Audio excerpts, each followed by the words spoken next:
Kung kayo po babago dito sa amin sa Jesus Abundant Life, welcome po. Kung saan po ipinapangaral lamang namin ay si Kristo at ang kanyang tinapos na gawa. Wala nang iba po, no more, no less, nothing else. Bakit po yun ang aming pinapangaral na mensahe? Kasi yun naman po ang mensaheng kung ikaw ay hindi ligtas, sigurado kayo maliligtas. At kung ikaw naman po yung ligtas na, kayo po ay patuloy na lalakas. So, request lamang po sa makakapanood, kayo din po, pwede nyo pong balikan, panoorin yung mga upload natin sa Facebook at sa YouTube. Paki-like, paki-share, at paki-comment lamang po para po magkaroon tayo ng reaction at mai-endorse ng Facebook yung atin pong mga message po. So, nagsimula na po tayo last week sa ating series ng pag-aaral, Expository Teaching on the Book of Romans. Isang libro na pinakamahaba sa Biblia.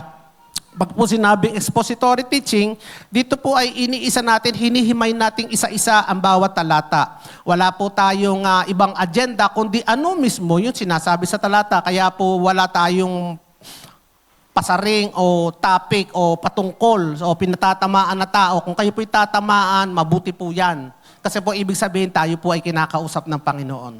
Amen po. So nagsimula na po tayo last week sa Book of Romans sa pamamagitan po ni Pastor Anthony. Ngayon po ako ay sa padalawang araw naman ng pag-aaral natin. Ready na po ba kayo? Ready na. Kasi kung ready na po, ito po ang ating title ng ating pong pag-aaral ngayon. Nasa Romans chapter 1 verse 18 to 17 po. Ang title po ay, basahin natin, Ang Matuwid ay mabubuhay sa pamamagitan ng pananampalataya. Amen po mga kapatid. Kasi po, sa pamamagitan ng pananampalataya ka kaya naligtas, di po ba? So, sa pamamagitan po ng pananampalataya tayo kaya naligtas. Sa pamamagitan din ng pananampalataya tayo lalakad sa mundo. Sa pamamagitan din po ng pananampalataya tayo magtatagumpay. Sa pamamagitan din tayo ng pananampalataya kaya tayo mabubuhay. Yan po ang matuwid. Kasi po, sa pananampalataya ka, kaya ka naging matuwid. Hindi po sa gawa. Kaya sa pananampalataya ka rin, mananatiling matuwid. Kaya po ang matuwid o righteous ay mabubuhay sa pananampalataya. So Romans chapter 1 verse 8 to 17, hindi na po natin babasahin ng buo. Isa-isa na lamang natin dadaanan. So muli, magandang araw sa inyo mga kapatid. Kapag po tayo ay tumanggap ng sulat, ay madalas po kung natin tinitingnan kung sino yung sumulat. Ano po, kapag kilala natin ang author, kilala natin ang libro, kilala natin ang sumulat ng sulat, nagiging mabigat yung mensahe. It's either binabaliwala natin or either binibigyan natin ng mabigat na atensyon. Ganito mo ang aklat ng Roma. Kaya po, bago ipinaliwanag ni Apostol Pablo ang pinakadakilang mensahe sa kasaysayan, pwede natin sabihin pinakadakilang mensahe ng kasaysayan, kasi po ito yung mensahe ng Ebanghelyo, mensahe ng Gospel, mensahe ng Grace of God. Ito po ang mabuting balita ni Kristo. Ipinakilala muna niya ang kanyang sarili at ipinakita ang laman ng kanyang puso. I-describe muna. Last week, i-describe ni Pastor Anthony. Napakaganda nga ng pagkakasunod-sunod ng Book of Romans eh. Kaya sa Romans chapter 1 verse 1 to 7, yung diniscuss ni Pastor noong nakaraang linggo, pinakilala ni Pablo ang kanyang sarili bilang alipin ni Kristo. At apostol na tinawag. Hindi po nagpresenta. Siya po itinawag, pinili ng Diyos upang ipangaral yung Ebanghelyo. O Ebanghelyo, yung Gospel, o yung mabuting balita, o yung the Gospel of Grace, o yung the Gospel of Jesus Christ. Thank you, anak. Salamat.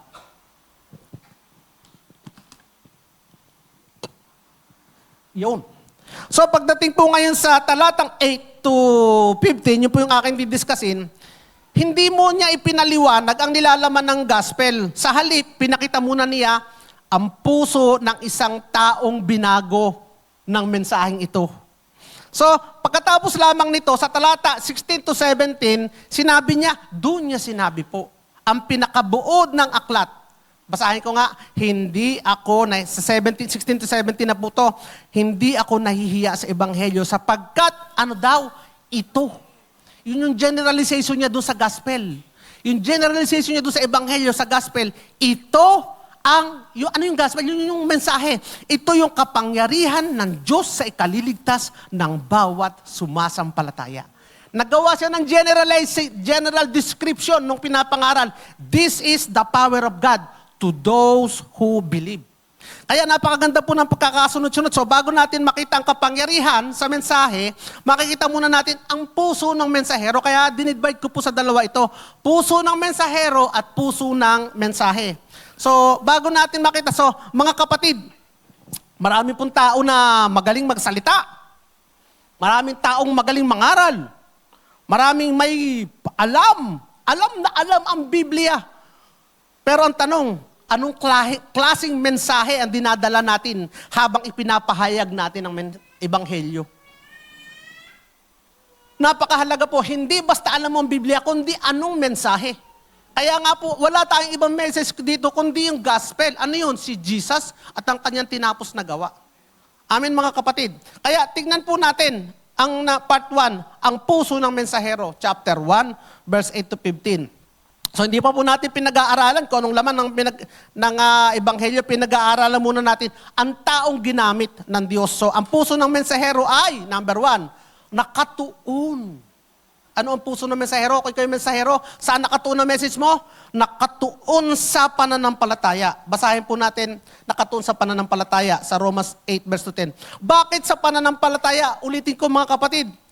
Kasi yun ang pananampalataya, that is the only thing, na-discussan ni Pastor Rodel, that is the only thing that touches God.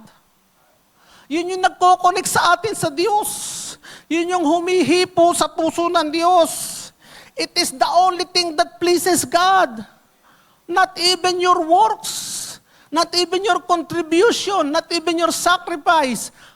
Faith is the only thing that pleases God. For without faith, no one can please God. It is the only thing that receives from God. Paano ka ba tumatanggap sa Diyos? Sa pamamagitan ng pananampalataya din, kapatid. At sa pamamagitan din ng pananampalataya, ang Diyos ay namamangha sa iyo. Tandaan natin yung istorya ng babaeng dinudugo. Nasabi niya, kapag nahawakan ko lamang ang laylayan ng kanyang damit, ako ay gagaling. Sinabi niya sa sarili niya. At nung hinipo nga niyan, dumaan si Kristo. Sabi ni Kristo, may kapangyarihang lumabas sa akin. Naramdaman kong may kapangyarihan lumabas sa akin. Sino siya? Namangha si Kristo nakuha ng babae yung kapangyarihan dahil sa kanyang pananampalataya. Yung kapitan, yung may alipin na may sakit sa kanilang tahanan na nagsabi kay Kristo, ang aking pong alipin ay may sakit. Sabi ni Kristo, pupunta ako sa inyo. Sabi nung kapitan, hindi na po, salita mo lamang, okay na. Si Kristo ay humanga. Humanga, kapatid. Kaya kapatid, kung gusto mong pahangain ng Diyos, paano mo siya papahangain? Pananampalataya. Manampalataya ka, gamitin mo ang pananampalataya. Hindi siya humahanga sa galing mo. Hindi siya humahanga sa anumang magagawa mo. Hindi siya humahanga sa mga sacrifice mo. Humahanga siya sa pananampalataya mo. Kaya mga kapatid, simulan ni Pablo ang kanyang sulat sa pasasalamat. Kaya nga siya nagpasalamat eh. Una sa lahat ito, nagpapasalamat ako sa aking Diyos sa pamamagitan ni Hesukristo. Dahil sa inyong lahat, yun ang reason niya, kaya siya masaya. Nagpapasalamat ako sapagkat ang inyong pananampalataya ay nababalita sa buong sanlibutan. Ano ang nabalita? Pananampalataya. Hindi na sinabing kilalang inyong simbahan. Sa mabuting gawa? Hindi. Hindi rin niya sinabing kilalang inyong pastor sa gandang lalaki. Wow! Pwedeng makilala tayo sa ganun, pastor? Pero hindi yun ang kay Pablo, mahalaga kay Pablo. Hindi rin niya sinabing, kilalang laki ng inyong simbahan. O kaya, ang dami ng inyong members. Kasi nga, hindi pa naman talaga madami members. Hindi niya sinabi yun. Kundi, kilalang ang inyong pananampalataya. Ito kasi yung nakikita. Ang pananampalataya ay dapat nakikita. Kapag isang tao ay tunay na binago ng Panginoon, makikita yun sa kanyang buhay. Nagbago ang kanyang pananalita, nagbabago ang kanyang pag-uugali, nagbabago ang kanyang mga desisyon, nagbabago ang kanyang mga prioridad, nagbabago ang kanyang pananaw sa buhay. Maaring hindi siya perpekto, pero malinaw na siya ay may bagong buhay. Mga kapatid, hindi sinabi ni Jesus, makikilala kayo dahil sa laki ng inyong simbahan o sa dami ng inyong ministry, sa dami ng inyong mga binibigay, kundi nakikilala kayo sa inyong pananampalataya. Mga kapatid, anong klaseng pananampalataya ang nakikita sa buhay, isinasabuhay, nilalakaran? Alam nyo, yung mga taga-Roma, nung sinulat ni Pablo, itong sulat na ito, they were persecuted. Hindi kasing sarap ng buhay natin ngayon, mga kapatid. They were hunted. Sila'y hinanap, sila'y hinuhuli, sila'y pinapatay, sila'y tinotorment. And yet, mga kapatid, sa kabila ng ganong sitwasyon, they remained trusting. Nagtitiwala sila sa Panginoon. They remained hoping, umaasa sila Panginoon. They remained believing in the promises of God. They remained dependent and looking forward doon sa pangako ng Diyos.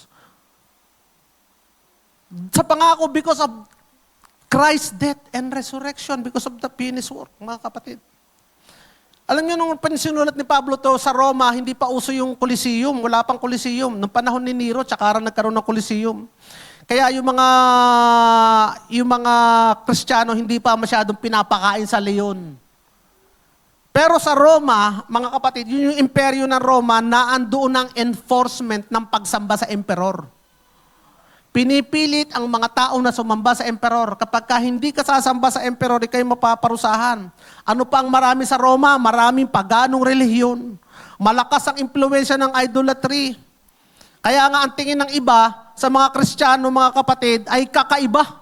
Katawa-tawa. Katawa-tawa itong mga Kristiyanong ito. At ang tingin na iba ay mapanganib.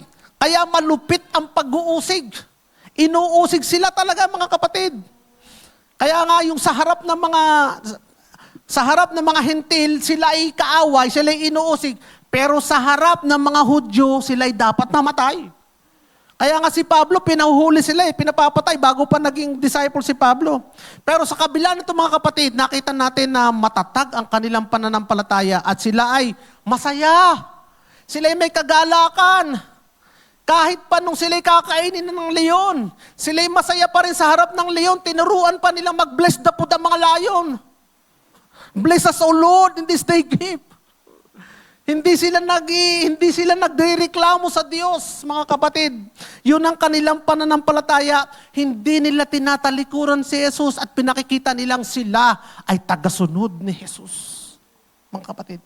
Ano kayang application ng pwede natin tanungin sa ating mga sarili ngayon, mga kapatid? Hindi ito condemnation, paalala lamang, mga kapatid, kung aalisin kaya ang pangalang Kristiyano sa atin, sa ating Facebook, mga kapatid, kung aalisin ang pagdalo sa church, mga kapatid, kung may magtatanong sa iyo, ano ka, Kristiyano o hindi, may baril. Kristiyano o hindi. Ano kaya ang isasagot natin, mga kapatid? Ang tanong, mga kapatid, may ebidensya ba ang ating pananampalataya? Iiwanan ko ang tanong na yan sa inyo, mga kapatid. Kayo lang ang mga makakasagot niyan. Makapagpapasalamat kaya si Pablo, salamat naman sa mga taga-Jesus Our Abundant Life because of their faith. Pwede kaya sabihin ni Pablo yun sa atin ngayon, mga kapatid. Salamat naman sa kanilang pananampalataya. Kaya po, mga kapatid, kami mga ministers, ang reward po sa atin, ang reward sa mga pastor, ang reward sa mga self-servant ninyo, mga kapatid, ay kapag nakikita kayo lumalago sa pananampalataya. Kapag nakikita mo nakakatuwa naman si sister, ang lakas ng faith, talaga nagtatrust kay Lord. Alam niyo, kung ikaw ay nagmi-minister, nagsiserve ka sa ganon, punong-puno ng kagalakan ng puso mo, mga kapatid. Ganon din naman, ang pain, ang sakit sa dibdib ng mga nagsiserve, ay kapag nakikita ang pagkakatagal na 10 taon nang na-attend hanggang ngayon ang faith bagay-gayan pa. Konting dumaan sa buhay, agad galit sa Diyos. Konting problema sa buhay, agad Diyos sa sinisisi. Hindi kanya alam na may demonyo. Lahat na ng masama ay sa Diyos sa sinisi. Hindi kanya alam na ang Diyos ay lahat ay mabuti. Merong ganun, mga kapatid. Ako na may mabait, bakit ako dumadanas ng gato? Hindi naman kapatid, dahil sa galing sa Diyos ang iyong dinaranas na yun. Alam mo, sa mundo may kaaway. At ang Diyos lahat sa iyo ay mabuti.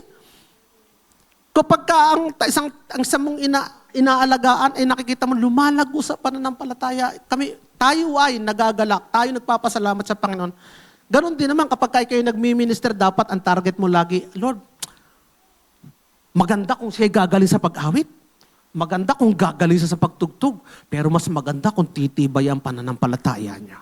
Mas maganda kung mas malalim ang pananampalataya niya.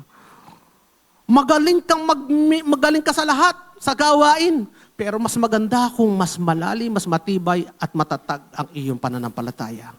Kaya nga si Pablo nakatuon sa pananampalataya kasi ang matuwid ay mabubuhay sa pananampalataya. Amen mga kapatid. Pangalawa, ang puso ng mensahero ay isang buhay na may panalangin, may prayer. Pagkatapos ito, sinabi ni Pablo, verse 9, walang tigil kayong inaalala sa aking pananalangin. Walang tigil ang kanyang pananalangin, mga kapatid. Napansin ba ninyo, hindi umiikot sa buhay ni Pablo? Hindi umiikot sa sarili niya ang kanyang panalangin? May problema ba si Pablo? Marami. Marami siyang pag-uusig, marami. Marami siyang paghihirap, marami, naku po. Pero ang laman pa rin ng kanyang panalangin ay para sa iba. Ito ang isa sa mga unang bunga ng biyaya ng Diyos kapag ka nakilala mo si Kristo, kapag ka lumalalim ang relasyon mo sa Panginoon, mga kapatid, lumiliit ang pagiging concern mo sa sarili mo lang. Yung nagiging self-concern mo lumiliit, mas lumalaki ang concern mo sa iba. Dahil, bakit mga kapatid? Dahil alam nating si Lord ang bahala sa akin. Bakit hindi ka na masyadong concern sa'yo? Kasi alam kong si Lord ang kasama ko at bahala sa akin. Because the Lord is my shepherd. Because the Lord is my shepherd. May nag-aalaga sa akin, I can now focus on the one. Doon sa mga kasamahan ko, doon sa mga kasama ko na mahihina ang pananampalataya, na kulang ang pananampalataya, na pwede ko ngayon silang ilapit sa Panginoon. Because the Lord is my shepherd, alam ko kahit hindi ako nakakapag-pray para sa akin, somebody greater is interceding for me. Hindi ko man ipapanalangin ang sarili ko, may nananalangin para sa akin. Sino yan? At yan ay walang iba kundi ang ating Panginoon. Si Hebrews chapter 7 verse 25, Romans 8:34, si Kristo, anong sabi doon mga kapatid? Si Kristo ay patuloy na namamagitan para sa atin. Pagod na ako mag-pray. Mga kapatid, sasabihin, pagod na ako mag-pray bago ako galing sa trabaho. Mga kapatid, si Kristo patuloy na namamagitan para sa atin, hindi natapagod ipag-pray tayo. Hindi napapagod ilapit sa Ama ang ating concern at pangangailangan. Kaya naman tayo ay may time para ilapit din yung iba sa ating Panginoon. Amen mga kapatid. Patatlo, ang puso ng mensahero ay magpapatibay ng iba.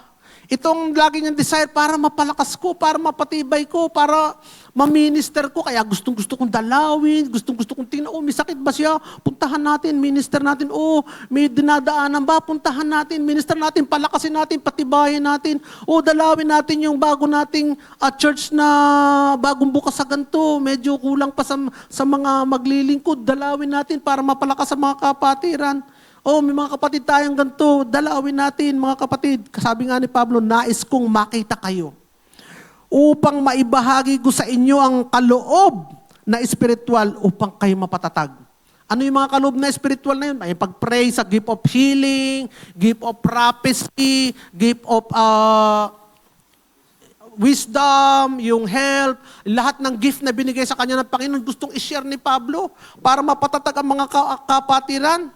Kaya po'y napakaganda ng layunin ni Pablo eh. Simple ang kanyang layunin, patatagin ang mananampalataya.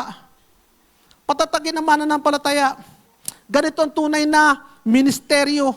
Hindi ito tungkol sa pagpapalaki lamang ng reputasyon. Hindi ito tungkol sa pagpapatatag at paglago. Kundi ito'y tungkol sa pagpapatatag at paglago ng faith ng tao. Kaya mga kapatid, tayo po ay tunay kang lingkod. Hindi lamang gusto mo magkaroon ng maraming follower, hindi lang gusto mo magkaroon ng member, ang gusto mo ay yung iyong mga kapatid ay maging matatag sa Panginoon, matibay at malalim ang faith. Kaya po mga kapatid, napakaganda po ng sunod na sinabing verse ni Pablo, upang tayo ay kapwa mapalakas. Salamat. Upang tayo kapwa mapalakas sa pamamagitan ng pananampalataya ng bawat isa. Isipin ninyo mga kapatid, si Pablo apostol. Si Pablo sumulat ng napakadaming liham sa Bagong Tipan. Si Pablo nagtayo ng maraming church, pero sabi niya, kailangan ko rin kayong makasama. Bakit? Upang ako man ay mapalakas? Kailangan ko rin kayo para ako'y mapalakas. Ano gang pagkakahumble ng taong ito? Kaya po, ang spiritual maturity ng isang anak ng Diyos ay hindi yung independent ka na sa mga kapatiran. Ang spiritual maturity is yung alam mo, kailangan mo ang bawat isa. Kaya habang lumalago tayo, lalo natin nakikita kung gaano natin kailangan ang katawan ni Kristo. Hindi yung ikaw yung mag-i-ermitanyo na, kundi lalo kung dapat maging kasama ang mga kapatiran ko to. Kasi tulad yan ng baga, tulad ng uling. Kapag ka inalis mo sa grupo yung baga, pag pinag-isa mo yan, ano nangyayari? Namamatay, pero ibalik mo yan, lumalakas uli, umiilaw yan, mga kapatid. Kaya ganito ang Kristiyano. Ang Kristiyano po nilikha hindi upang mamuhay mag-isa. Kailangan natin ang church, ang iglesia, kailangan natin ang bawat isa. Mga kapatid, sabihin nyo nga sa katabi nyo, kailangan kita kapatid. Lalo na pag ako may problema. Pag kailangan ko ng pera, aray ko po, sabi ko na wag magpapatawa. Kailangan ko kayo mga kapatid. Kailangan natin ang bawat isa mga kapatid. Kailangan natin ang pagpapaalalahanan, kailangan natin na magpapalakas. Yan ang tunay na puso. Alam niyo mga kapatid, kami ni Piwi noong nagkaroon ng multiplication yung aming cell na mapagpuri, kami ay wala na dun sa official roster ng cell. Wala kami dun sa mapagpuri officially. Wala din doon kami sa mapanalanginin officially. Bakit? Kasi sabi nung dalawa, para naman si Pastor James at Sister P makadalo sa mapagpuri. Para naman si Pastor James at si Sister P makadalo sa mapanalanginin. Nangyari dalawa pa yung aming cell na atinan. Which is gustong-gusto namin. Bakit? Sa tuwing kami dadalo, libre pagkain. Hapunan. Hindi lang basta hapunan. Ingrande talaga. Pistahan. Kasi hindi kulang, nakakatipid sa pagluluto sa bahay. At saka, in short mga kapatid, nagpapalakas talaga. Pag umatin ka ng cell, lalakas ka. Hindi lamang physically. Hindi lamang lalakas ang kain mo.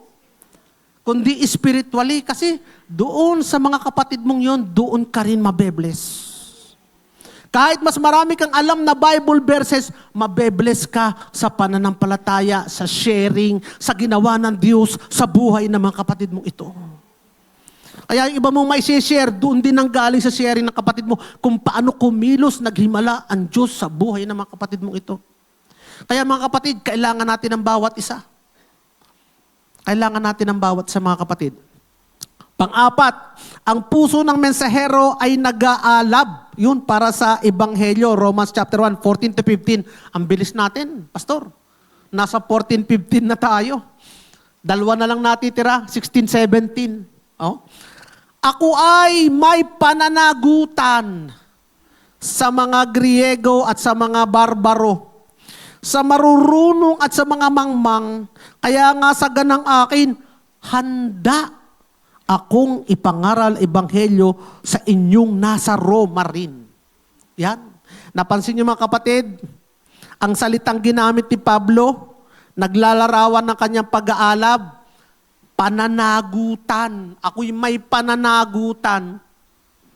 Ano ba yung pananagutan? Ako'y may utang. Pangalawa, handa ako. Kaya ang tunay na mensahero, mga kapatid, ay may pakiramdam ng banal na pagkakautang. Ang ibig niya sabihin, napakalaki naman ang tinanggap kong biyaya mula sa Diyos eh.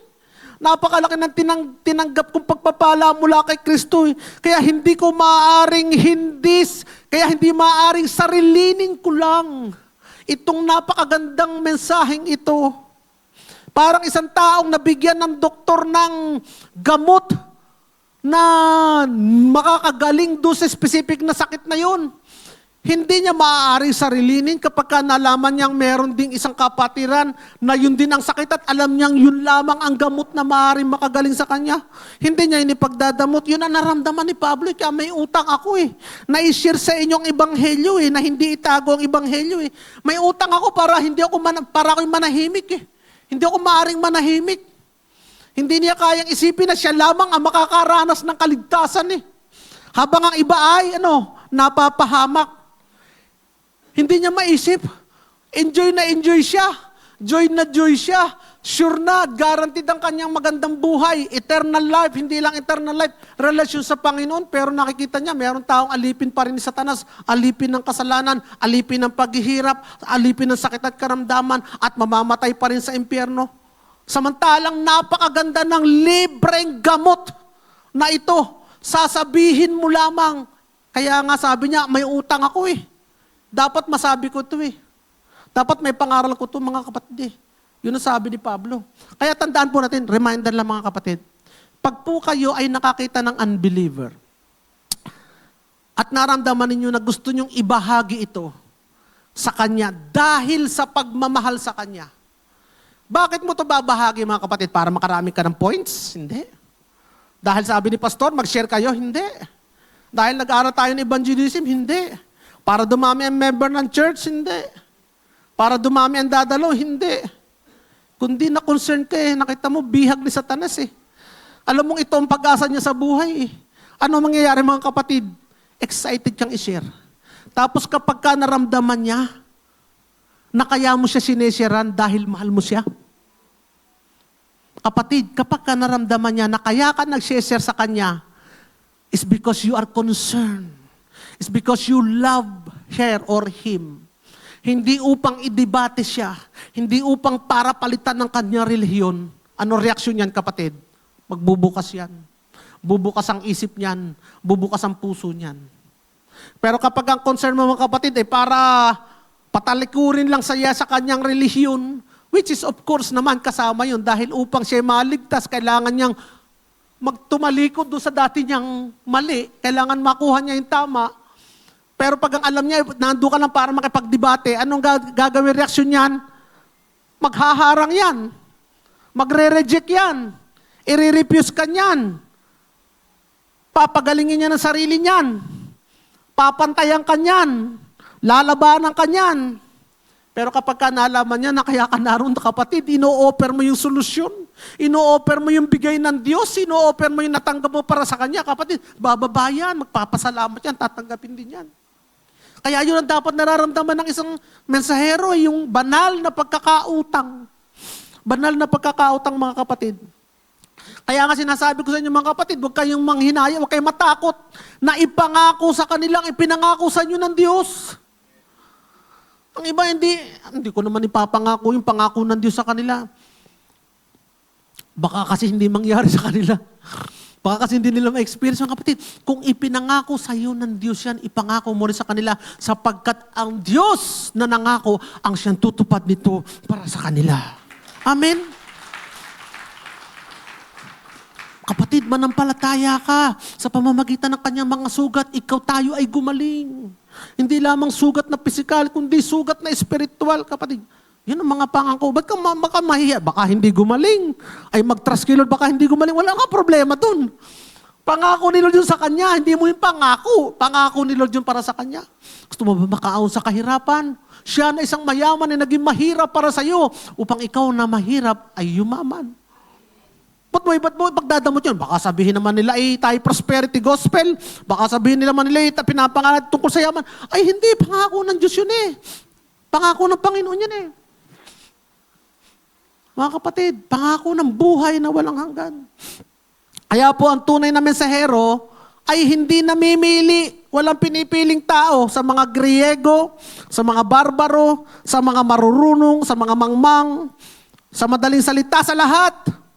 kay mayaman, kay mahirap, kay profesional, mangingisda, nakapag-aral, hindi nakapag-aral, reliyoso, makasalanan, ateista, lahat ay nangangailangan ng iisang tagapagligtas.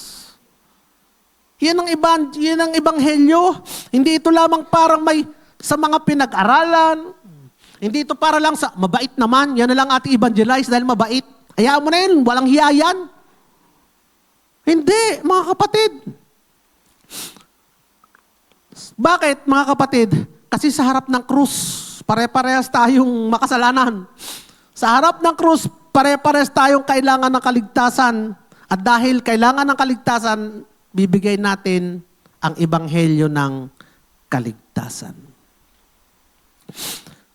Letter C, ang tunay na mensahero ay may apoy sa puso. Yun. Sabi ni Pablo, handa akong pangaral. Hindi sinabing, ay kung wala na ibang mga ngaral di ako na.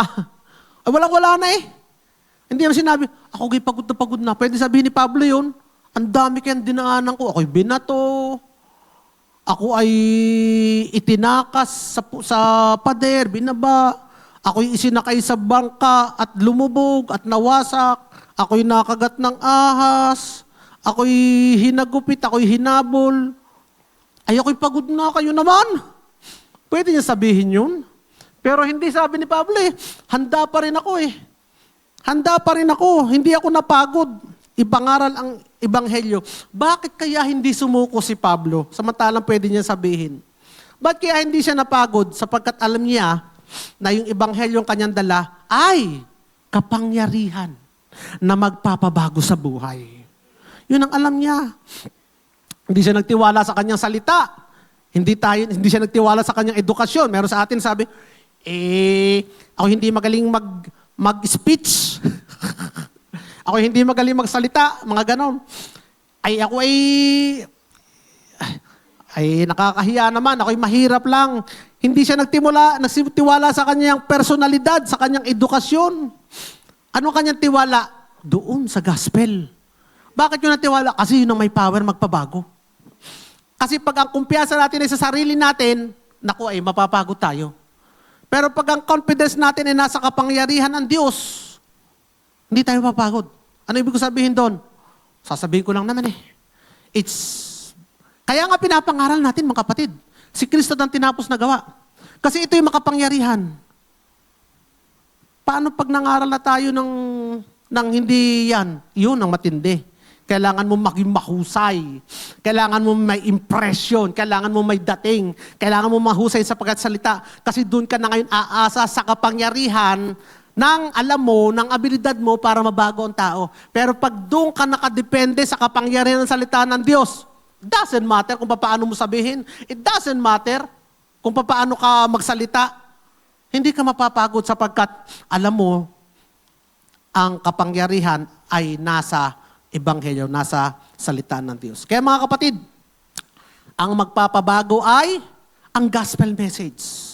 Ang magpapabago ay ang balita ng kamatayan at pagkabuhay ni Kristo.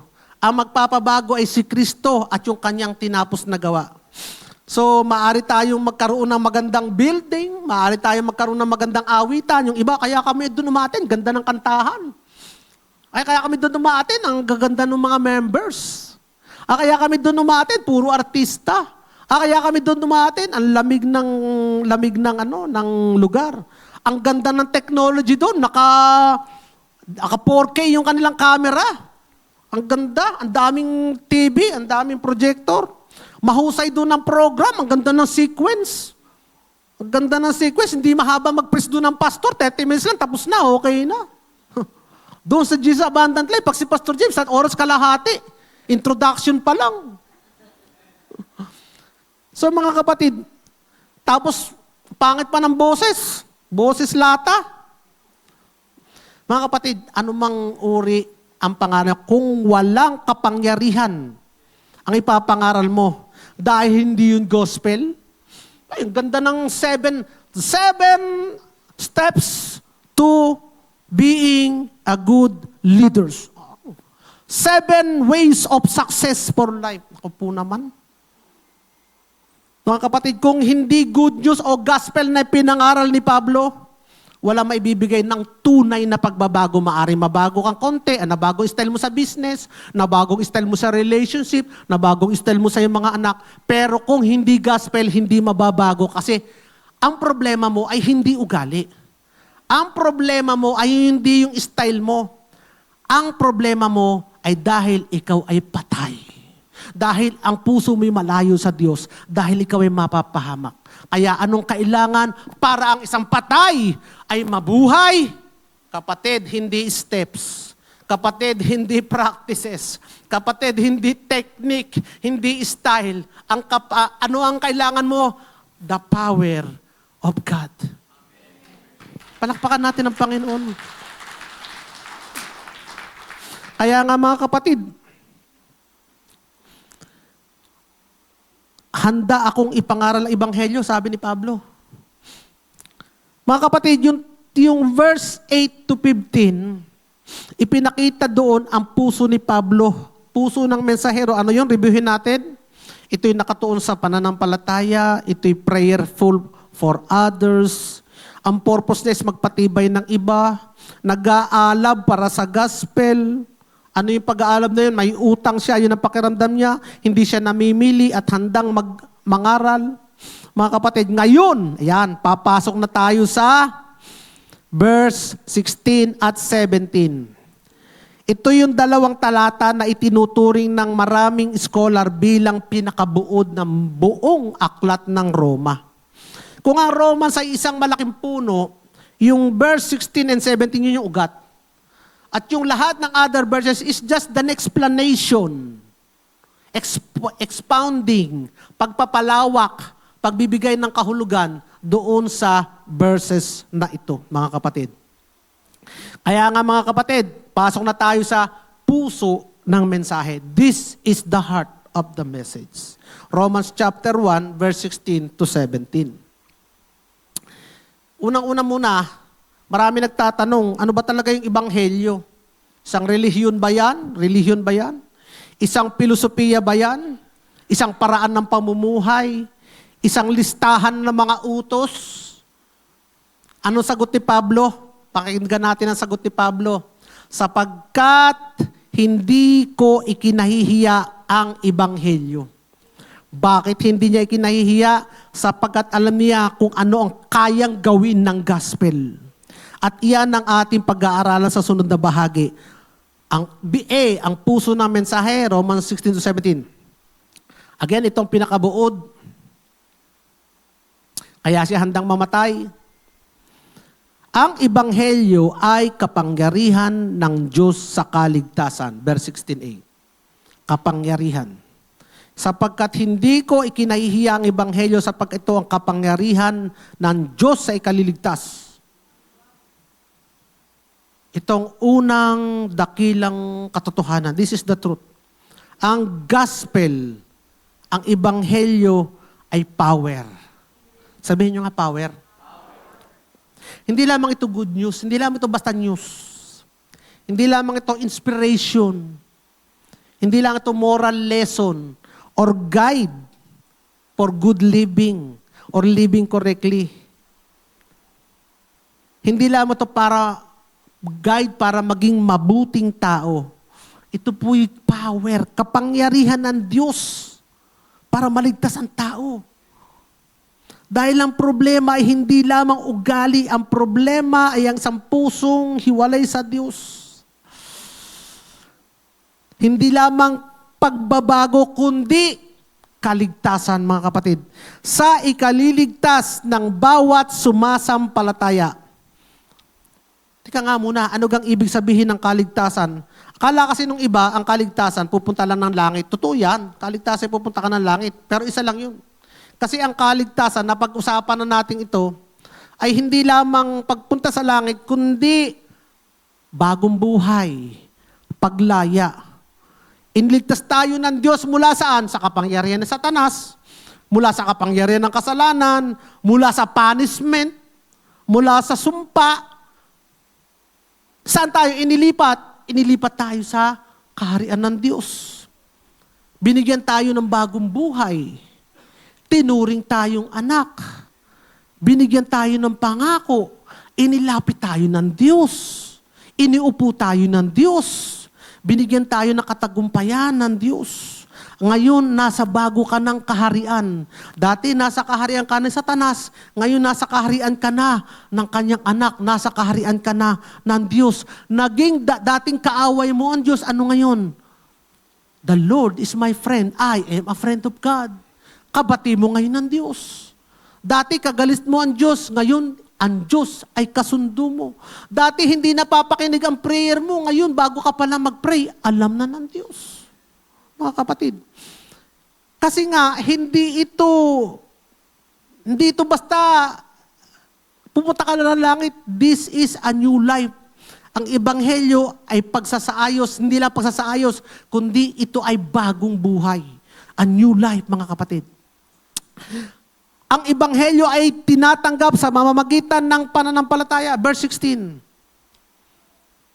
Kaya nga, ito ay kaligtasan, kapangyarihan sa lahat ng sumasampalataya. Napakalinaw ang sinabi ni Pablo. Hindi niya sinabi, para sa lahat ng mabubuting tao, para sa lahat ng karapat-dapat, yung mga karapat-dapat lang, mababait. Para sa lahat ng relihiyoso, para sa lahat ng nakakaawa. Kakaawa naman, liligtas ko na. Hindi kapatid. Para sa lahat ng masipag, naku, kasipag. Para sa lahat ng those who help themselves. Narinig niyo ba yun? God help those who help themselves. Ang tinutulungan lamang daw ng Diyos ay yung tumutulong sa kanyang sarili. Narinig niyo na yan? Hindi po mga kapatid, napakalinaw.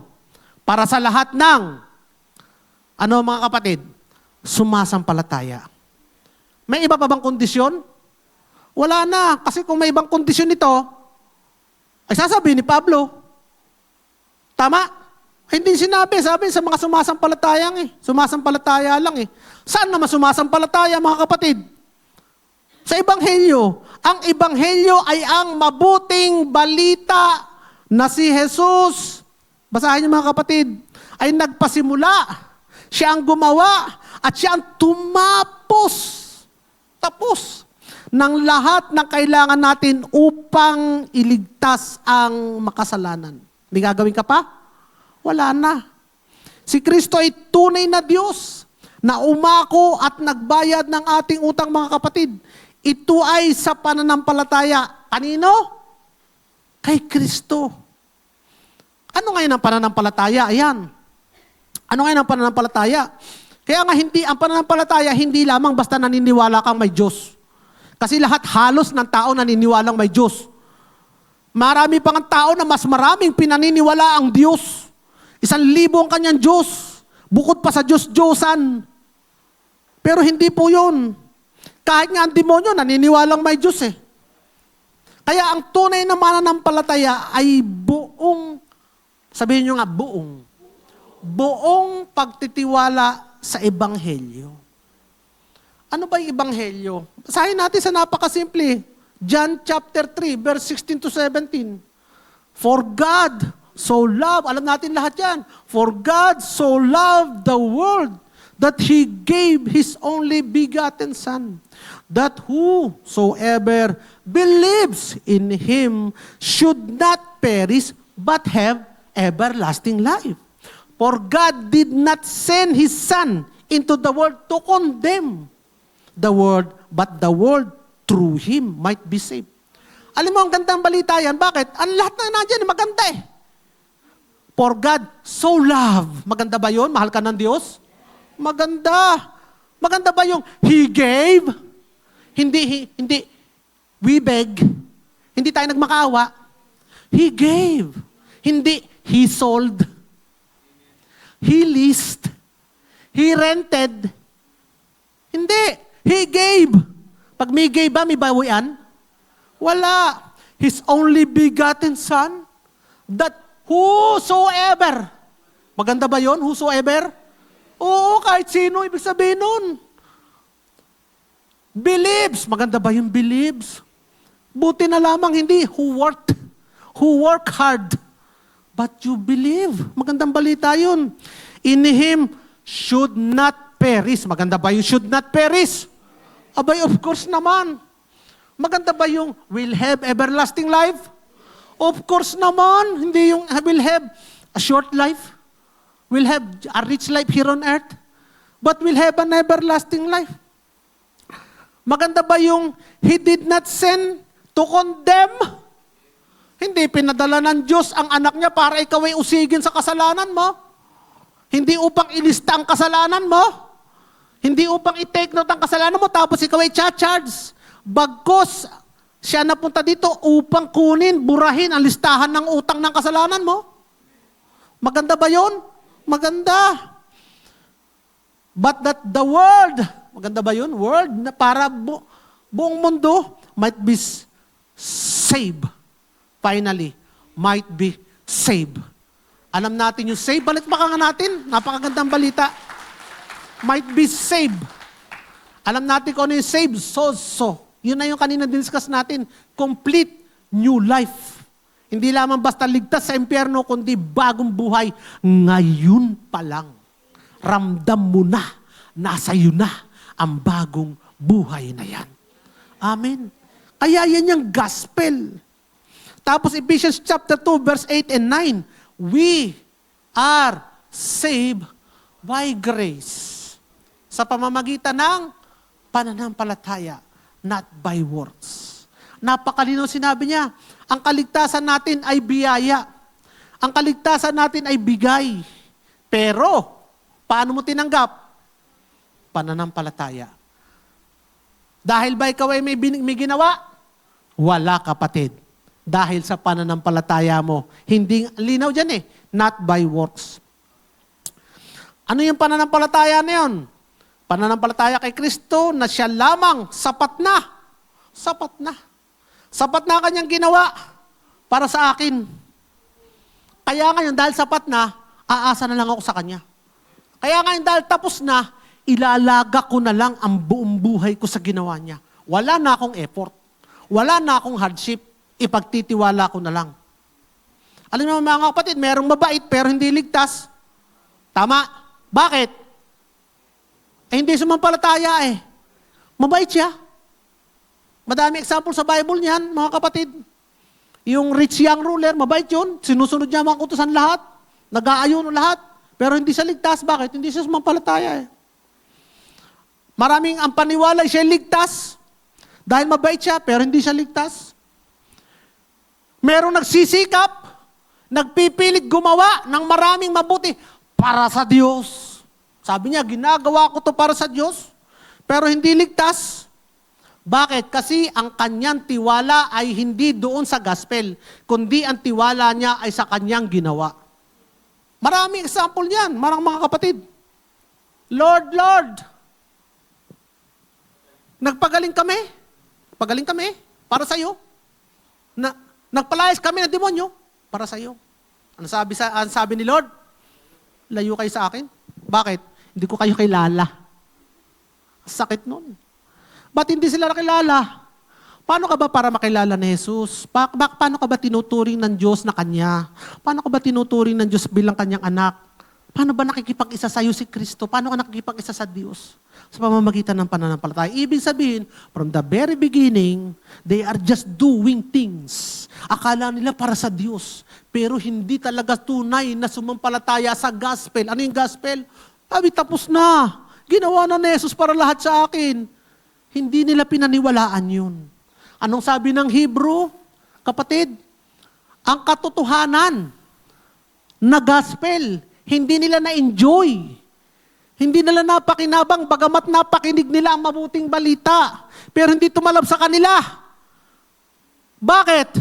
Because they did not mix it with faith. Hindi kasi nila tinanggap ng may pananampalataya ang mabuting balita, kapatid. Naririnig nila, pero hindi nila tinatanggap. Hindi nila sinasakyan yung mabuting balita na yon. Kaya, walang silbi sa kanila, mga kapatid. Ito kasi ang lagi ng lagi ng opposition sa katotohanan ito. May kumatok nga sa amin. Bahay namin Dami dala nilang pamphlet, leaflet. Tapos ang sabi nila, kayo po ba ay ligtas? Sabi ko, oo, ano may ligtas? Pero kailangan po. Sabi ng James. Ano sabi ng James, mga kapatid? Basahin nga natin. Sabi ng James, hindi ako yun ha. James chapter 2 verse 7, faith without work is dead. Faith without work is dead faith. Ang pananampalatayang walang gawa ay patay na pananampalataya. Ayan, linaw. So, hindi po pwedeng pananampalataya lang. Aba, tika mo na. Ang sabi nila, gumawa ka daw. Gumawa ka daw. Gumawa ka daw. Gumawa ka daw. Kaso, ano yung pinagagawa nila? Ang pinagagawa naman nila ay hindi connected do sa faith, mga kapatid. Hindi connected do sa pananampalataya. Contrary nga, ang mga gawa ay hindi pananampalataya. Ginagawa kasi nilang faith plus works. Yung ba sinabi ni Pablo? Faith plus works, ang kaligtasan ay sa pamamagitan lang ng pananampalataya. Sinabi ba ni James na faith plus work? Hindi. Ang sabi ni James, faith, but the faith is seen by works. Faith that produces works, pero hindi faith plus works. Pananampalataya lang. At ang pananampalatayang ito ay nakikita. Yun ang sabi ni Pablo, nagpapasalamat ako sa inyong pananampalataya. Balitang balita eh. Tanong lang kapatid, anong nauna? Nanampalataya ka muna o gumawa ka? Nung nanampalataya ka ba, gumawa ka agad? Sagot lang mga kapatid. Nanampalataya ka eh. May gawa? Pero nung oras na yun, naligtas ka? Naligtas ka eh. Hindi naman binawi ni Lord ang kaligtasan mo eh. Yun yung nakapako sa krus na kasama ni Jesus. May ginawa ba yun? Wala eh. Pero anong pananampalataya niyang nakita? Anong pananampalatayang nakita? Nagsabi siya, Jesus, pagdating mo sa kaharian, alalahanin mo ko. Nakita ba ang pananampalataya niya? Nakita! Yun yung kanyang gawa. Yung sinabi niya, yung kanyang pananampalataya. Yung pananampalatayang, yung gawang ayon sa pananampalataya. Kaya nga, basahin niyo to mga kapatid. Ang pananampalatayang nagliligtas ay hindi nangangailangan ng gawa upang maligtas. Ngunit ang pananampalatayang tunay na nagliligtas ay laging nakikita sa buhay. Kaya nga pag binalikan natin yung verse 7, umpisang-umpisa natin, ako ay nagpapasalamat sa Diyos dahil balitang-balita ang inyong pananampalataya. Tanungin naman natin yun, ay ano ngayon, pastor, yung gawa? Anong gawa?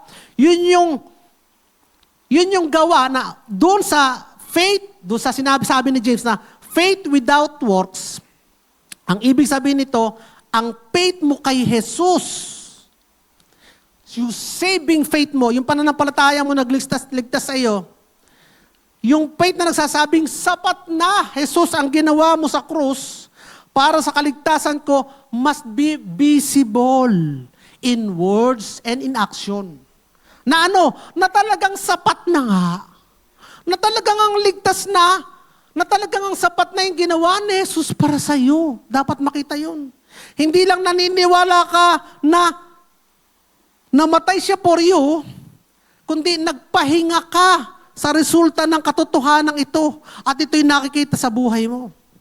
Example mga kapatid, naniniwala ba kayong, baka kayo masurprise ha, baka hindi pa kayo naniniwala. Naniniwala ba kayong maalat ang asin? Taas ang kamay naniniwala maalat ang asin. Kung naniniwala kang maalat ang asin, gusto mong paalatin at palasahin ang iyong niluluto, ang ilalagay mo ba ay pawis? Hindi. Kasi naniniwala kang maalat ang asin, ang ilalagay mo ay asin. Ilalagay mo ba ay medyas?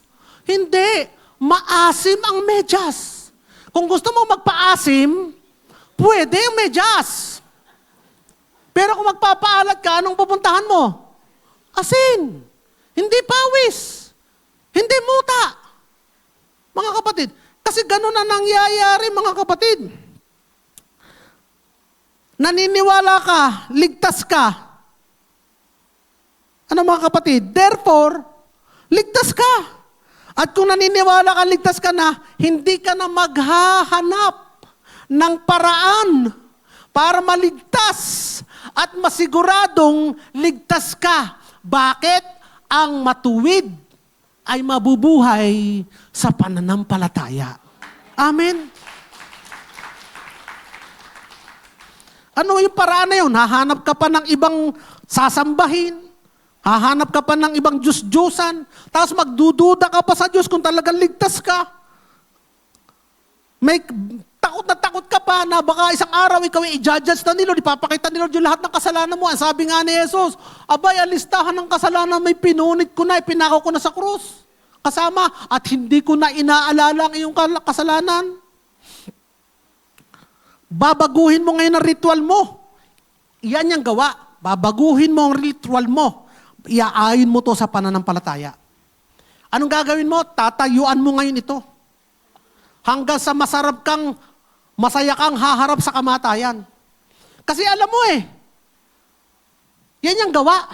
Alam mong ligtas ka na Yun yung taga-Roma. Yun yung napabalita sa mga taga-Roma. Mga kapatid, yun yung napabalita. Balitang-balita ang mga taga-Roma na hindi tumago, hindi sumuko, hindi tinanggi si Jesus. Yun ang nabalita. Pananampalataya, pinapakain sa leon and yet masasaya. Sabay-sabay sila ng leon na nagbe-bless the food. Bless us, O Lord, in this day give. Pero sila ang kakainin ng leon. Pero masaya sila kasi yun ang pananampalataya, mga kapatid. Ngayon, nagkasakit ka. Mahal ba talaga ako ng Diyos? Pananampalataya ba? May kulang pera mo, hanap ka dito, hanap ka doon. Kasi God help those who help themselves. Hanap ka ngayon ng mahihiraman. Asan ang pananampalataya mo that God provides? Mga kapatid. Ano ngayon ang ginagawa ng ligtas, mga kapatid? Hindi ito nagkukumahog para maligtas. Hindi nagbabayad para maligtas, kundi nagpapasalamat sa Diyos dahil siya ay ligtas. Amen, mga kapatid.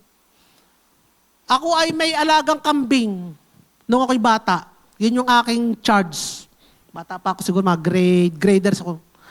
Ang kapatid ko, alaga baka kasi mas matanda siya. Ako ang alaga ko, kambing. Ang aming CR ay malayo sa bahay. Doon sa may manggahan. Mga dito hanggang doon sa bahay ni na Sister Steph, ganyang kalayo. Kasi pagka malapit ang CR mo, yun naman ay may yero lang na nakapalibot ay yun ay butas laang na may kahoy, ay amoy sa bahay, kaya malayo. Kaya pagka sa gabi kang mapapaebak, patay ka. Manggigising ka, kuya. Galit na galit naman yung kuya. Tumulog kang nga diyan. Ako'y mapapaebak. Isipin mong gigising ka, babangon ka, may dala kang ilawan, hindi pa naman usong flashlight, pupunta ka doon sa malayo-layo. Ang problema pag may bagyo. Problema, pastor, talaga pag may bagyo. Tiis lahat, pigil lahat. O kaya ipapaanod na lang sa bagyo. Psst. Teka, hindi yun ang topic ko Andun tayo sa sa kambing. Ngayon yung isang bisiro ng kambing na maliit, nawawala. Narinig ko ang uwak. Nakuy doon. Tawag kong itay. Tatay, ang kambing po yata nahulog doon sa kubeta. Inilawan ako'y kita doon nga ang kambing. Gawa ang tatay ngayon ng kawayan. Tapos kuha ng hose, tinali yung kabila, tapos pinapasok doon sa kabila isang tali. Sinili niya ganyan. Ako naman na taga-ilaw laang. Noon na nakita ko sa liig, sa liig nakuha yung kambing, ay di, habang hinihila ng tatay, nagpupumiglas. Pumiglas siya. Tapos nang malapit na doon sa bungad, abagay-bagay itong kambing na ito, umuunat ang paa. Gayon ang kambing Pag malapit na, iuunat ang paa. Hindi kumasya. Hindi kumakasya doon. Unat ng unat. Kung pwede sabihin, ikaw may mag-relax. Ay, hindi mo masabihan talagang nagpupumiglas, tapos uunat pa. Ang gagawin ko naman, hindi ako siyang kukuha. Ako ang kakamot. At tapos siya yakapin ko, halikan ko, welcome back. I love you. joke lang yung pahuli na yun. Kala mo totoo, baho yun. Ano ang point doon mga kapatid? Yung kambing, akala niya kasi habang nililigtas siya, yung kanyang pagpupumiglas, nakakatulong. Akala niya nakakatulong siya. Siguro sa isip niya, kaya ako nakalabas dito dahil ako ay kumikilos. Pero sinong tunay na nagligtas sa kanya, ay di ang tatay. At saka ako, yun ang tunay na nagligtas sa kanya. Hindi yung kanyang galing kumilos doon. Hindi yung kanyang galing mag-unat. Kundi yung galing nung kumuha, sumilo sa kanya at naglabas sa kanya doon sa kubeta, mga kapatid. Yun ang moral lesson doon. Ano ngayon ang point nun, mga kapatid? In the same way, tayo mga Kristiyano, mga kapatid, akala natin yung mabubuting gawa natin na nagliligtas sa atin. Ang nagligtas ay ang natapos na gawa ni Kristo. Wala nang iba. Yung ginawa ni Kristo at yung pananampalataya mo lamang, nung ikaw parang yun ang pananampalataya, nagtawag ka. Nakita ka ng Diyos. Iniligtas ka. Sabi ng Bible, those who call upon the Lord will be saved. Nung ikaw ay tumawag, naligtas ka, kapatid. At nung naligtas ka, kapatid, ligtas ka ng talaga. Yung pagpupumiglas mo, may dinadagdag ba sa kaligtasan mo? Wala. Ang matindi nun, dahil sa pagpupumiglas mo, mga kapatid, baka mawala pa. Yung pagpumiglas ng kambing na yon, baka bumaksak ulit siya. At yun ang sabi ng iba, they fell from grace. Ano ibig sabihin ng they fell from grace? Kasi bumalik sila doon sa gawa. At sinabi nilang, ito ang aking kaligtasan. Ano sabi sa kanila ni Pablo? You foolish Galatians. Romans chapter 11 verse 6, sabi dito, it is by works, so it is not by grace. Kung ang kaligtasan mo ay dahil sa gawa mo, hindi na ito biyaya. Pero ang kaligtasan mo ay sa biyaya. Kaya mga kapatid, ano ngayon yung gawa? Pag ikaw ay tunay na ligtas, hindi maaring walang pagbabago mangyayari sa buhay mo. Taas ang mga kamay ng binago ng Diyos. Naramdaman natin ang pagbabago kahit hindi lahat na bago. Hindi lahat ng masamang ugali mo nawala. Hindi lahat ng bisyo mo nawala. Pero may nabago sa'yo. Yung unang-una, yung ikaw ay nagnais na mapakinig ang salita ng Diyos. Yun ang unang-una na bago sa'yo. Yung unang-una, parang hindi kumpleto ang araw ko kapag hindi nakakapag-church. Meron ako naringgan ng ganun eh. Sabi niya, Pastor, para pong hindi kumpleto ang araw ko pag hindi na. Sabi ko, yan ang spiritong nasa iyo, na nagbibigay sa iyo ng kagustuhan na marinig ang mabuting balita. Kasi may nabago sa iyo. Kasi baka nga isipin niya, hindi ako tunay na ligtas. Sabi, baka ako hindi tunay na ligtas. Kasi andun pa rin siya sa, sabihin na natin na siya ay abnormal pagdating sa sexualidad. Nararamdaman pa din niya yung abnormality na yun pagdating sa sexualidad. Pero naramdaman niyang may nagbago sa kanya. Ibig sabihin, may kapangyarihan ng Diyos na kumikilos sa kanya. Paano niya tuloy-tuloy ang makakawala, makakalaya? Abay, pag ikaw ay lumago sa pagkakakilala kay Jesus at sa kanyang biyaya. Kapag patuloy kang nakikinig, at naratanggap mo ang katotohanan na ako pala'y binago na ng Diyos, araw-araw nananampalataya ka sa mga pangako ng Diyos sapagkat ang matuwid ay mabubuhay sa pananampalataya. Amen. Kaya nga po mga kapatid, basahin natin to. The Christian life does have work. May gawa. But our first work is to stop working for our salvation and rest in the finished work of Christ. Sabi ng Hebrew chapter 4 verse 10, for whoever has entered God's rest also rested from his works as God did from his. Titigil ka na kapatid sa pagpipilit na ikay maligtas. Tatanggapin mo lang ang katotohanan. Pananampalatayanan mo lang ang katotohanan na ikaw ay niligtas. Na ikaw ay ginawang banal. Na ikaw ay namatay nung namatay si Jesus, ang luma mong makasalanan. At nung nabuhay si Jesus mula sa mga patay, nabuhay din ang bago nilalang. Ano yung bago nilalang na yon? Bagong espiritong nasa iyo. Kawangis ng Diyos sa tunay na katuwiran at kabanalan. Hindi na kamuka ng kay Adan na makasalanan, kundi kamuka ni Jesus sa katuwiran at kabanalan. Amen, mga kapatid. Pananampalatayanan mo lang, paniniwalaan mo. Ang ebanghelyo ay naghahayag ng katuwiran ng Diyos. Ito, maganda ito, mga kapatid. Sa verse 17, sa last verse, sapagkat sa ebanghelyo ay nahayag ang katuwiran ng Diyos mula sa pananampalataya tungo sa pananampalataya. Nung una-una, binabasa ko ito, hindi ko maintindihan ito eh. Ano ba to? Sapagkat ang ebanghelyo ay naghahayag ng katuwiran ng Diyos mula sa pananampalataya tungo sa pananampalataya. Anong ibig sabihin nung nahayag ang katuwiran ng Diyos? Tapos mula sa pananampalataya tungo sa pananampalataya, mga kapatid, number 1, mula sa pananampalataya, we are saved by faith. Ano yung katuwiran? Righteousness.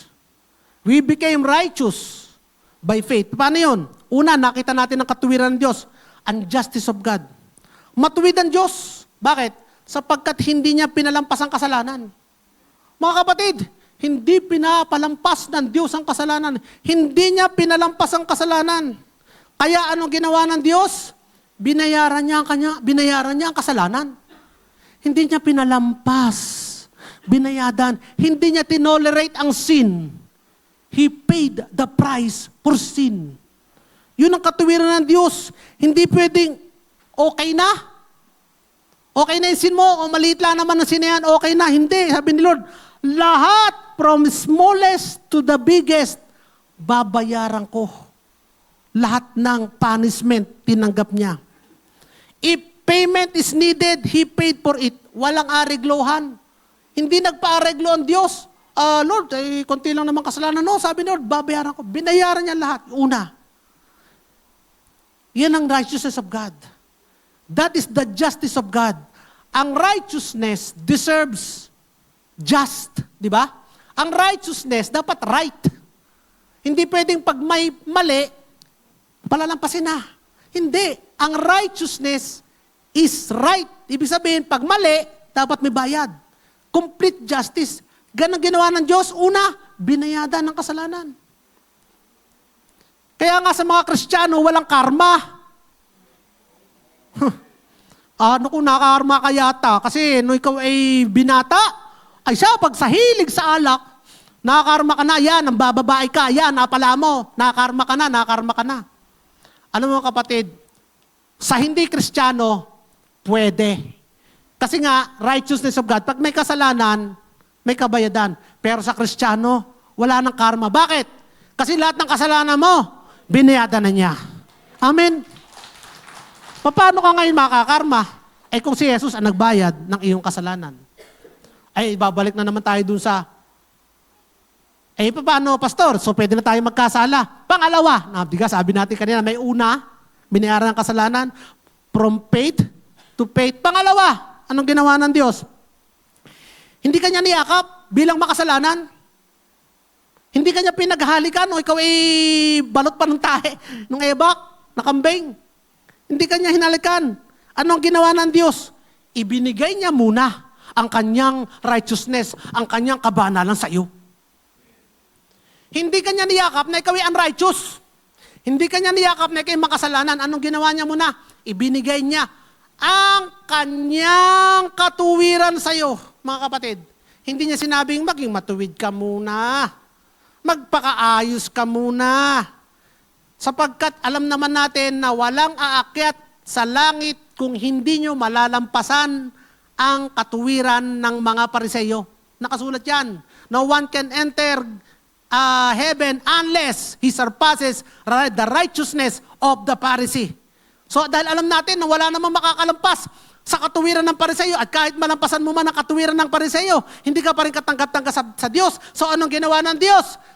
Nalahad ang kanyang katuwiran. Anong ginawa niya? Ibinigay niya ang kanyang sariling katuwiran sa iyo, mga kapatid.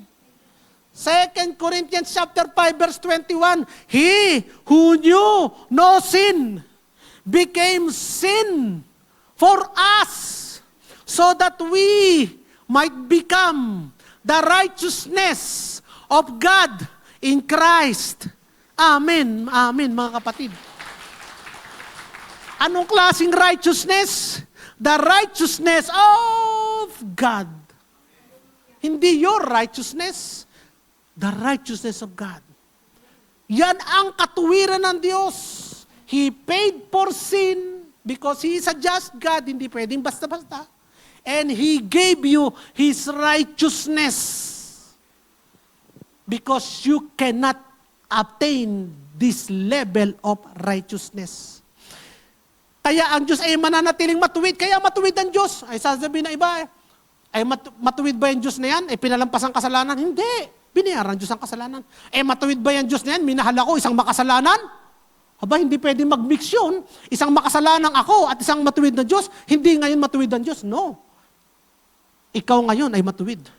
Dahil yung kanyang katuwiran ay nasa iyo. From faith, tinanggap mo yung kanyang paglilinis, pagbabayad, when you believe. To faith, tinanggap mo ang kanyang katuwiran when you believe. Kaya nahayag ang katuwiran ng Diyos mula sa pananampalataya patungo sa pananampalataya. Amen, mga kapatid. Matuwid ba ang Diyos? Matuwid. Matuwid ba ang Diyos, hindi ka pinaparusahan? Matuwid. Bakit? Pinarusahan na siya. Matuwid ba ang Diyos, niyakap ka kahit ikaw ay tuwing gabi nagmumurahan kayong mag-asawa? Mahal ka pa rin ng Diyos? Binebless ka pa din ng Diyos? Matuwid ba siya? Matuwid. Bakit? Kasi tingin niya sa'yo, righteous eh. Amen, mga kapatid. So, paano natin tinanggap ang dakilang katotohanan ito, dakilang regalong ito? It is by faith. Naalala ko yung teacher ko, si Ma'am Sungit, nung kami grade 3. Ma'am Sungit, may timang singit. Laging galit. Pag kami ay nagkikwentuhan magkakaklase, nakatalikod ako niya, lagi nang lagutok ang chok dito sa akin, gato, puting-puti lagi. Lagutok ng lagutok. Babatuhin kami, sungit. Kikwentuhan lang babatuhin. Tayo kaklase namin yung anak niya, si Arnel. Pag si Arnel ang maingay, natingin lang ang teacher. Hindi, binabato. Anak Matuwid ba yung teacher na yon? Hindi. Hindi matuwid yun. May may bias. Dapat batuhin din niya yung anak niya kung talaga siyang matuwid, kung talagang galit siya sa ingay. Batuhin din niya anak niya. Bakit kami laang? Dapat babatuhin lahat. Ngayon kung hindi niya binabato yung anak niya, hindi rin niya kami dapat batuhin. Dapat consistent ka sa level. Ang Diyos ba consistent? Consistent. Bakit tayo nakakataka sa ating mga kasalanan? Kasi, ang Diyos ang nagbayad.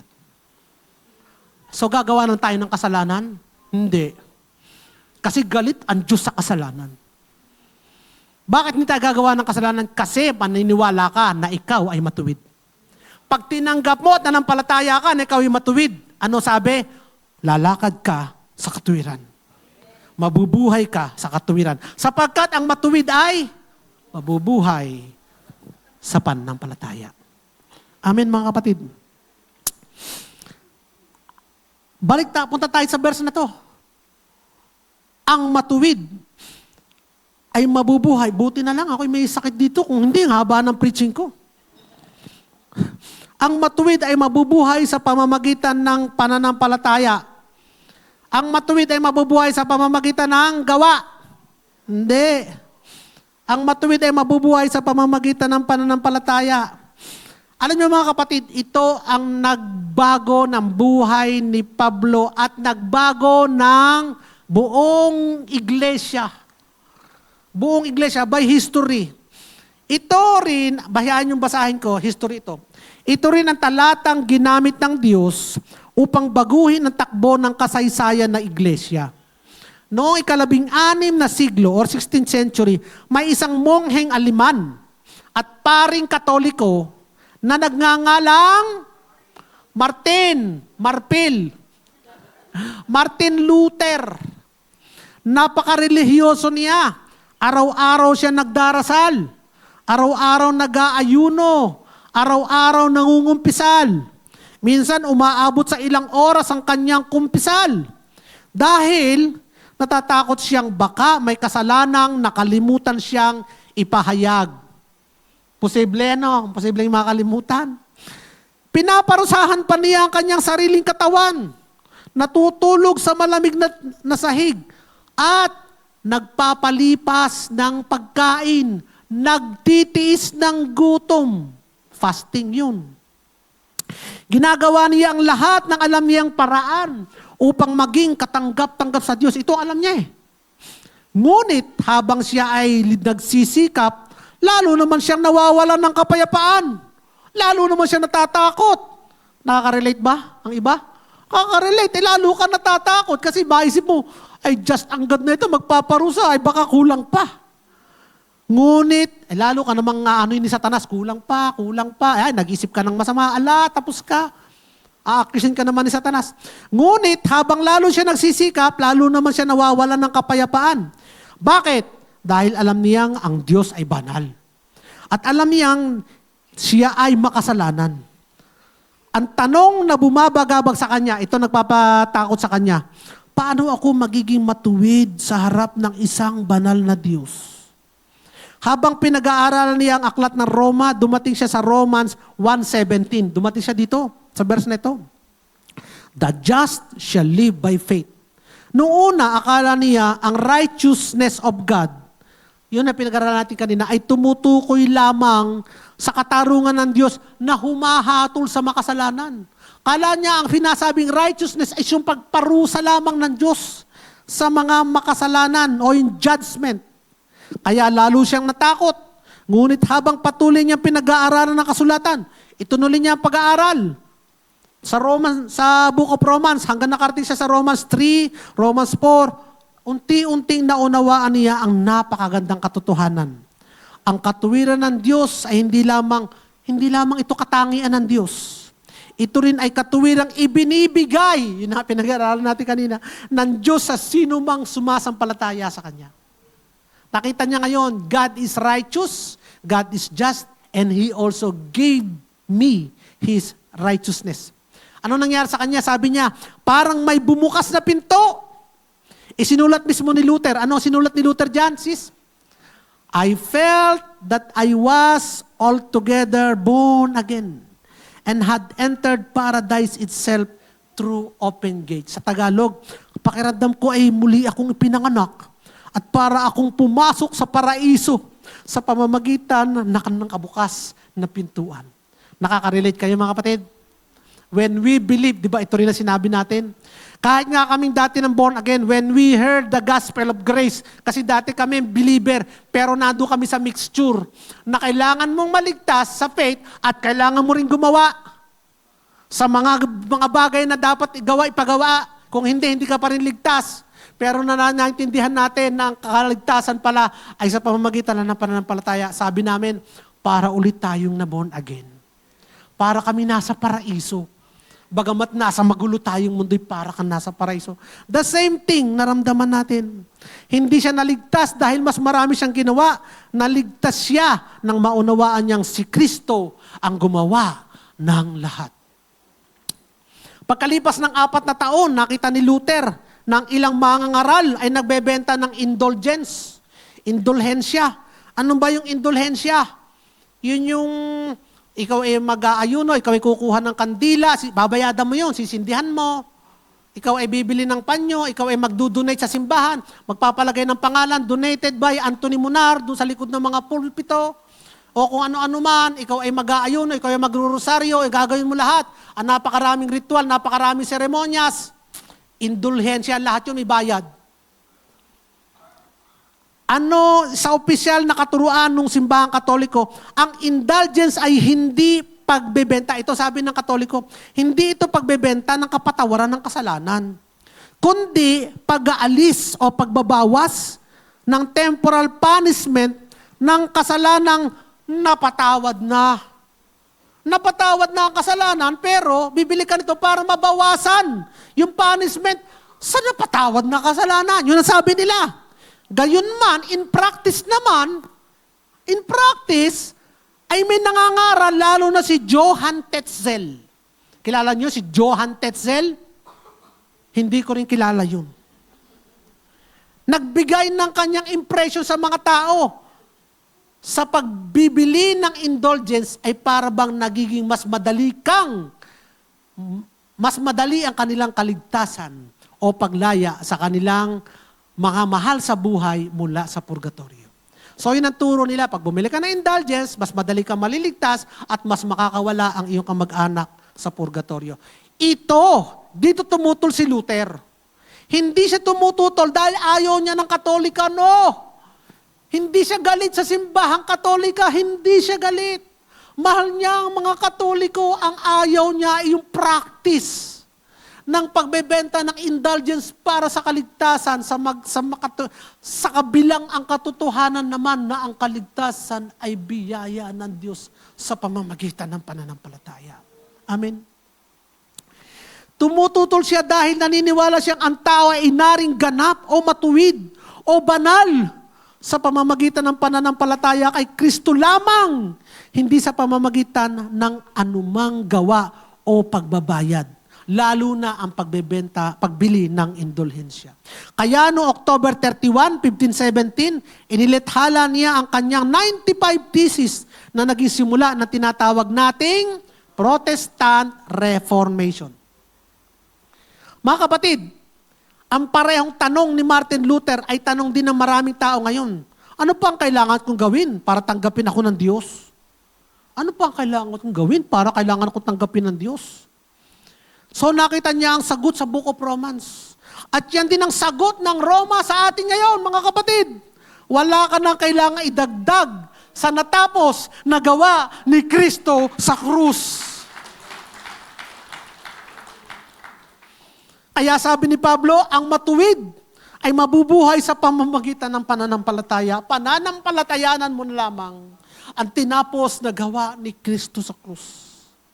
Kaya ang talatang ito ang nagpalaya kay Martin Luther mula sa pagkaalipin sa sariling pagsisikap at ang parehong katotohanan nagpalaya pa rin ngayon sa bawat taong pagod nang subukang makamit ang pagtanggap ng Diyos sa pamamagitan ng sariling gawa. Hindi tayo naliligtas dahil sapat ang ating ginawa, naliligtas tayo dahil sapat ang ginawa ni Kristo para sa atin. Amen, mga kapatid. Ito ang saving faith. Pero meron din sustaining faith. Naligtas ka sa pamamagitan ng saving faith nito, pero meron sustaining faith. Ano yung sustaining faith? Yung umaasa ka kay Kristo araw-araw, yung umaasa ka sa Diyos araw-araw, sa katotohanan na ginawa, nakapagmura ka, pero hindi mo sinasabing, hindi na ako banal. Sinasabi mo pa rin, naniniwala pa rin ako, na ako'y banal sa harap ng Diyos. You live by faith, not by sight. Kasi if by sight, baksa ka na. Nung nagkasala ka, by sight, makasalanan ka.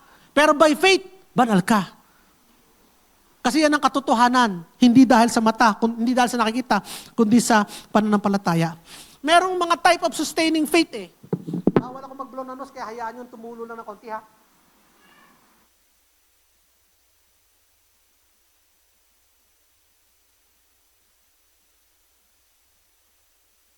May mga sustaining faith. Sabi nila, yung ganito, faith, ito una ha, pray ng same thing. Lord, baguhin mo naman ako, baguhin mo naman siya, isave mo naman ako, iligtas mo naman siya. Paulit-ulit na panalangin. Paulit-ulit na hinihingi yung isang bagay na binigay na. Alam niyo po, hindi faith yun. Ang tawag po doon, religion. Religion po yun. You did not receive. Ang pananampalataya mo wala pa, kaya hinihiling muli. Ang faith ay nananampalataya ka na ibinigay na. Tinanggap mo na. That is a faith na tinatawag na pray ng pray, which is of the same thing. Sabi nga ng Bible, wag kayong tulad ng mga pagano. Ng mga pagano na kung manalangin, ay paulit-ulit. Akala nila, didinggin sila ng Diyos sa pamamagitan ng kanilang paulit-ulit na pananampalataya. Yung mga taong yan, sabi naman ni James, lalong walang tatanggapin sa Diyos. Because for those who doubt, they should not expect anything to receive from God. Pangalawa, faith on the Lord will provide. Good. Napakaganda nito, ang pananampalataya mo, the Lord will provide. Kaya pag ikaw, ang pananampalataya mo, the Lord will provide. Maganda to kapatid. Maganda ba? Maganda. Nakatingin ka doon sa karakter ni Lord na hindi nagbabago. The Lord will provide. Alam mo, ang Diyos hindi magpapabaya sa'yo. Alam mo, ang Diyos hindi nakatalikod sa'yo. The Lord will provide. Maganda. But that is an old covenant faith. Kasi yung mga taga-old covenant, nakatingin sila doon sa ginawa nila, then the Lord will provide.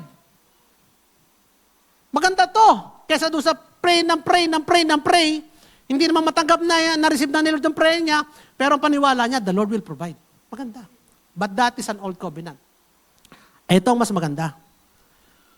The Lord has provided. Kanina, the Lord will provide an old covenant faith, but in the new covenant faith, the Lord has provided. Bakit? Kasi nakatingin ka doon sa tinapos na nagawa ni Kristo sa krus. Kasi tapos na.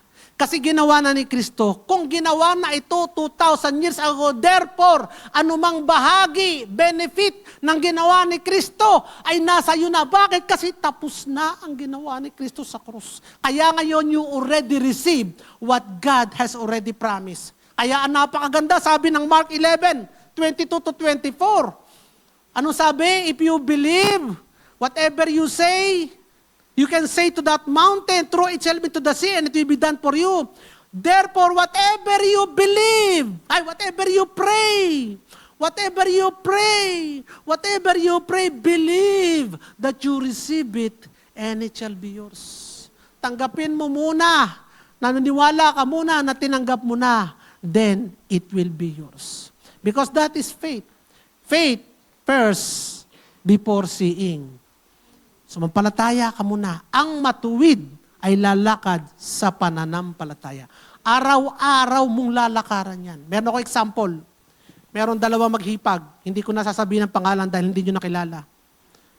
At sa mga nakakakilala naman, hindi ko na sasabihin ang pangalan. Baka makilala nyo siya. Ang gulo. Ang maghipag, yung isang hipag, sabi niya, hindi naman nagbabago ang asawa ko. Araw-araw ko na pinagpe-pray yan. Hindi nagbabago.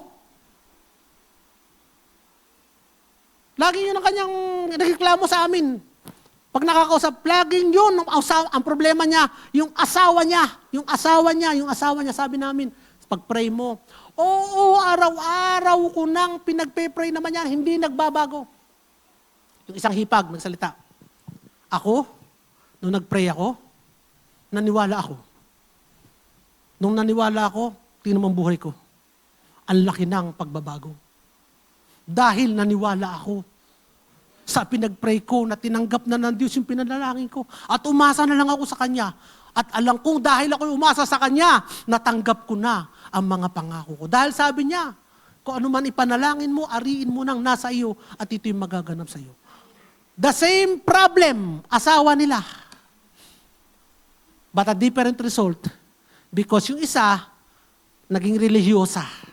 Yung isa, lumakad sa katotohanan, ang matuwid ay mabubuhay sa pananampalataya. Kapatid, ikaw kayo matuwid? Mabubuhay ka sa pananampalataya. Manampalataya ka, kapatid, mananatili ang iyong katuwiran. Manampalataya ka, kapatid, tatanggapin mo lahat ng pangako. Manampalataya ka, kapatid. Manampalataya ka, kapatid. Last, hindi lamang tayo nagsimula sa pananampalataya, kundi kung nanampalataya kang ligtas ka na. Nanampalataya kang ligtas ka na? Yung tinanggap mo si Jesus, ay di ligtas ka na nga. Kung nanampalataya kang banal ka na, ay di banal ka na nga. Kung nanampalataya kang matuwid ka na, ay di matuwid ka na nga. Kung nanampalataya kang bago ka na, ay di bago ka na nga. Kung nanampalataya kang malaya ka na, di malaya ka na nga. Kung nanampalataya kang mayaman ka na, ay di mayaman ka na nga. Kung nanampalataya kang maganda ka na, ay di mayaman ka na nga. Ay sapagkat ang kagandahan ay isang kayamanan. Isipin niyo yung feeling maganda, pero hindi naman maganda kung maglakad, akala mo, prinsesa. Ay di kayo, prinsesa ay mayaman. Kung makaano, ay di kayo. Dahil nasa pananampalataya yun eh. Isipin mo kay pangit, maglakad ka, ang tingin sa'yo ng tao pangit. Oo, lumalabas yun eh. Pero ang feeling, ang tingin mo sa sarili mo, nanampalataya kang maganda ka, magmumukha kang mayaman.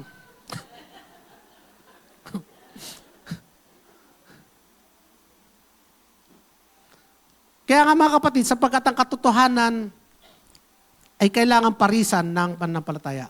Araw-araw, mamumuhay tayo, araw-araw sa pananampalataya, umaasa tayo sa ginawa ni Kristo at tinatanggap na natin ang pagpapala nito. Sapagkat simula hanggang wakas, ang buhay Kristiyano ay buhay ng pananampalataya.